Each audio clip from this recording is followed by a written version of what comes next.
Einstein black hole के बारे में गलत थे। हाँ, आपने सही सुना। प्रतिष्ठित प्रतिभा अल्बर्ट आइंस्टीन ने अपने सापेक्षता के सिद्धांत के माध्यम से हमें ब्लैक होल की अवधारणा से परिचित कराया। इस महत्वपूर्ण सिद्धांत ने इन खगोलीय जानवरों के बारे में हमारी समझ की आधारशिला बनाई है। लेकिन अगर यह पूरी कहानी नहीं है तो क्या होगा?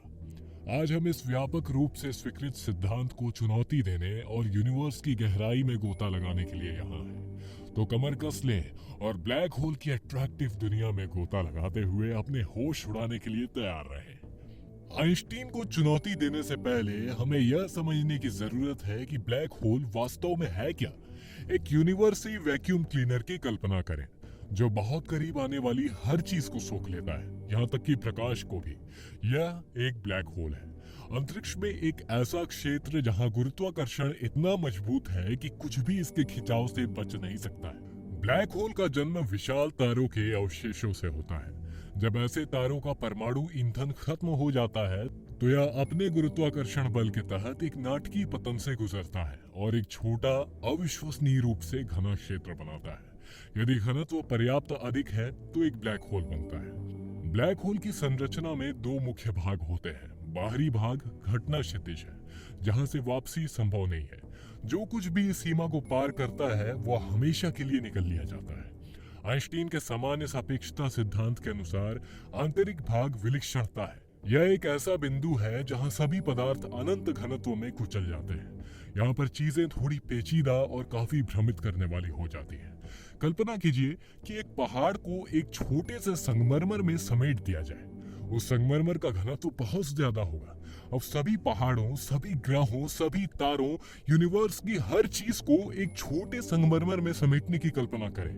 हम विलक्षणता के उस प्रकार के डेंसिटी के बारे में बात कर रहे हैं। आइंस्टीन के अनुसार विलक्षणता अनंत घनत्व का एक बिंदु है। इसका मतलब यह है कि ब्लैक होल द्वारा अवशोषित किया गया सारा पदार्थ बिना किसी आयाम वाले स्थान में कुचल दिया जाता है। यह सही है।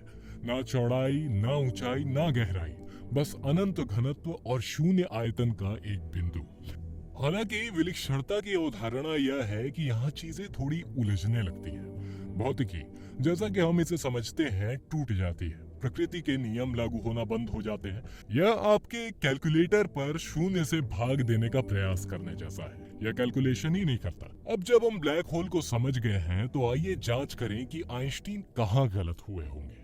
आइंस्टीन का सापेक्षता का सिद्धांत यूनिवर्स की हमारी समझ में मौलिक रहा है। यह प्रतिष्ठित सिद्धांत दो भागों में विभाजित है, विशेष और सामान्य सापेक्षता, जो कि एक शताब्दी से अधिक समय से यूनिवर्स की हमारी समझ की रीढ़ रहा है। यह हमें बताता है कि अंतरिक्ष और समय एक चार आयामी संरचना में गुथे हुए हैं, जिसे स्पेस टाइम कहा जाता है। और ये सिद्धांत यह भी दावा करता है कि प्रकाश की गति सभी पर्यवेक्षकों के लिए स्थिर है, चाहे उनकी गति या प्रकाश के स्रोत की गति कुछ भी हो। अब सामान्य सापेक्षता, जो लगभग एक दशक बाद आई, वह जगह है जहां ग्रेविटी तस्वीर में प्रवेश करता है। यह गुरुत्वाकर्षण को एक बल के रूप में नहीं, बल्कि द्रव्यमान और ऊर्जा के कारण अंतरिक्ष समय की वक्रता के रूप में वर्णित करता है। ट्रैम्पोलिन पर बॉलिंग बॉल के बारे में सोचें। गेंद ट्रैम्पोलिन की सतह को विकृत कर देती है, जिससे उसके चारों ओर एक गड्ढा बन जाता है। इसी प्रकार कोई तारा या ग्रह जैसी विशाल वस्तु अपने चारों ओर के अंतरिक्ष समय को विकृत कर देती है। अब यहीं पर ब्लैक होल काम में आते हैं। सामान्य सापेक्षता के अनुसार यदि कोई वस्तु पर्याप्त सघन है तो यह अंतरिक्ष समय में इतनी गहरी गिरावट ला सकती है कि कुछ भी, यहाँ तक कि प्रकाश भी, इससे बच नहीं सकता। इसे ही हम ब्लैक होल कहते हैं। ब्लैक होल के बिल्कुल हृदय में सामान्य सापेक्षता अनंत घनत्व के एक बिंदु की भविष्यवाणी करती है, जिसे विलक्षणता कहा जाता है, जहां अंतरिक्ष समय अनंत रूप से घटता रहता है। रिलेटिविटी के सिद्धांत और ब्लैक होल और सिंगुलैरिटीज की इसकी भविष्यवाणी को वैज्ञानिक समुदाय में व्यापक रूप से स्वीकार किया गया है। विशाल वस्तुओं द्वारा प्रकाश के मुड़ने से लेकर गुरुत्वाकर्षण तरंगों का पता लगाने तक कई प्रयोगों और अवलोकनों से इसकी कंफर्मेशन हुई है। लेकिन यह जितना क्रांतिकारी है, क्या समझ कि इस आदर्श इमारत में कोई दरार आ सकती है? क्या ब्लैक होल के अस्तित्व और उनकी सिंगुलैरिटीज को चुनौती देने वाली कोई खामी स्पष्ट दृष्टि से छिपी हो सकती है? लेकिन क्या होगा यदि इस व्यापक रूप से स्वीकृत सिद्धांत में कोई दोष है?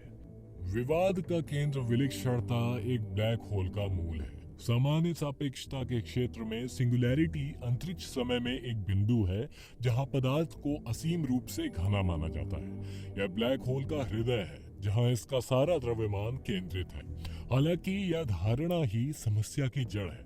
अनंत घनत्व की अवधारणा अपने आप में एक विरोधाभास है। कल्पना कीजिए कि पृथ्वी के संपूर्ण द्रव्यमान को एक ऐसे स्थान में निचोड़ने की कोशिश की जाए जो एक पिन पॉइंट से अधिक बड़ा ना हो। यह न केवल दुनिया की हमारी रोजमर्रा की समझ के लिए बेतुका लगता है, बल्कि यह भौतिकी के नियमों के लिए भी महत्वपूर्ण समस्याएं पैदा करता है। विलक्षणताएं अपनी अनंत घनत्वों के साथ अंतरिक्ष समय के ताने बाने में एक दरार पैदा करती हैं। वे ऐसे स्थान बन जाते हैं जहां भौतिकी के नियम जैसा कि हम उन्हें समझते हैं काम करना बंद कर देते हैं। वास्तव में भौतिक वास्तविकता में किसी भी चीज के अनंत का विचार समस्याग्रस्त है। लेकिन विलक्षणता विरोधाभास यही नहीं रुकता। यह आधुनिक भौतिकी के एक अन्य स्तंभ क्वांटम यांत्रिकी से भी टकराता है। क्वांटम यांत्रिकी बहुत छोटे कणों और बलों की दुनिया को नियंत्रित करती है जो परमाणुओं को बनाते हैं और उनके भीतर परस्पर क्रिया करते हैं। क्वांटम दुनिया में कुछ भी असीम रूप से छोटा या असीम रूप से सघन नहीं हो सकता। क्वांटम यांत्रिकी हमें यह भी बताती है कि यूनिवर्स में कुछ भी बिल्कुल पूर्व अनुमानित नहीं है, जो सामान्य सापेक्षता की सिंगुलैरिटीज की नियतात्मक प्रकृति के विपरीत है। यह टकराव, जिसे सूचना विरोधाभास के रूप में जाना जाता है, सैद्धांतिक भौतिकी में सबसे महत्वपूर्ण समस्याओं में से एक है। यह एक चौकर खूंटी को एक गोल छेद में फिट करने की कोशिश करने जैसा है, जिसके टुकड़े बिल्कुल मेल नहीं खाते हैं। इस विरोधाभास ने कुछ वैज्ञानिकों को यह सवाल करने के लिए प्रेरित किया है कि क्या विलक्षणताएं और विस्तार से ब्लैक होल जैसा कि हम उन्हें जानते हैं वास्तव में मौजूद है। आखिरकार यदि कोई सिद्धांत विरोधाभासों और अंतर्विरोधों की ओर ले जाता है तो क्या वह वास्तव में हमारे यूनिवर्स की वास्तविकता का प्रतिनिधित्व कर सकता है? यह प्रश्न ब्लैक होल सिंगुलैरिटीज के जुड़े विवाद के केंद्र में है। यदि आइंस्टीन द्वारा परिभाषित ब्लैक होल अस्तित्व में है ही नहीं तो उनकी जगह कौन लेगा? इस प्रश्न ने कई ऑप्शनल सिद्धांतों को जन्म दिया है जो विलक्षणता विरोधाभास को हल करने का प्रयास करते हैं। सबसे प्रमुख में से एक है लूप क्वांटम ग्रेविटी। यह सिद्धांत बताता है कि यूनिवर्स